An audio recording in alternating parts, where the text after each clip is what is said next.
Welcome to Plastico Review, where we're going to go through the latest papers on body contouring for the month of March.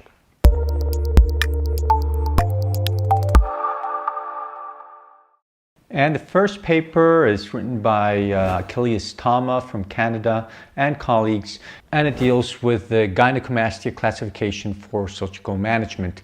They perform a systematic review of papers that deal with classification of gynecomastia, and they propose their own classification system. The paper is very well written, and it's definitely a very interesting topic. The classification they propose is based on breast weight, on skin redundancy, on the presence of fatty or glandular tissue, and they even mix in a little bit of another Canadian plastic surgeon, Paul Renault, and her classification of breast ptosis. So it's definitely a very extensive classification system, and although I believe that it does cover all the variables involved in a patient with gynecomastia, it might be a bit too extensive in the day-to-day practical use in terms of dealing with most of the patients with gynecomastia. But definitely a very, very well-written paper, and it's probably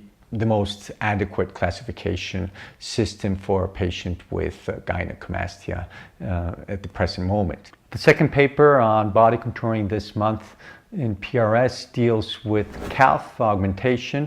It's a multinational paper from authors from Serbia, UK, and Brazil. They review 134 patients, with 26 of these being revision cases. And again, they emphasize that these procedures can have very high patient satisfaction rates, and most of the bad results encountered are due to the lack of adequate implant sizes and shapes at the moment. Now, the next paper on body contouring is in ASJ, and it's a Swiss paper by Konstantinos Houretis and colleagues.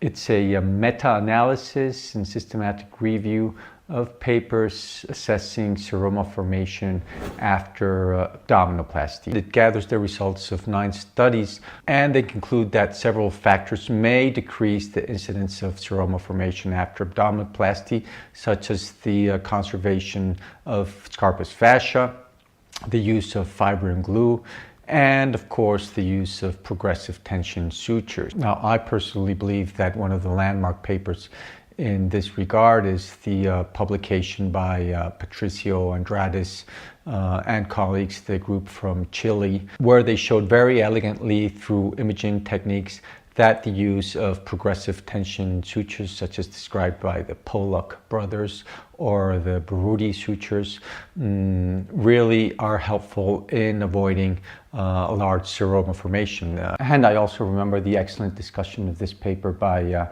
Samit Teoshia, the plastic surgeon from Dallas, where he made an analogy to the use of drains and progressive tension sutures to avoid seroma, with the use of suspenders and belts to avoid your pants from falling down. And he said that he would still use both progressive tension sutures and drains until a good prospective clinical trial was carried out.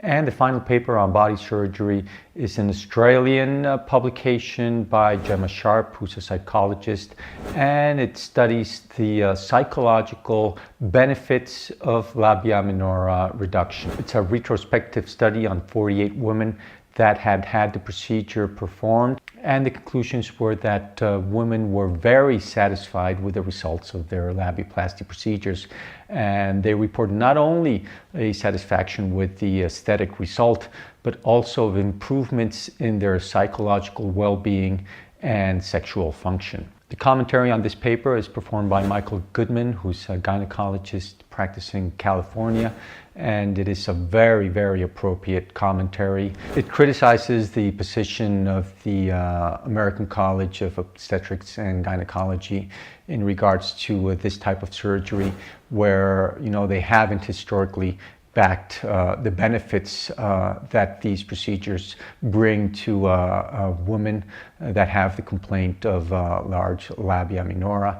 And I think they are both very worthwhile reads, both the paper and the commentary. And that's all for body contouring surgery in the month of March. I hope to see you all next month on Plastica Review. Thank you very much.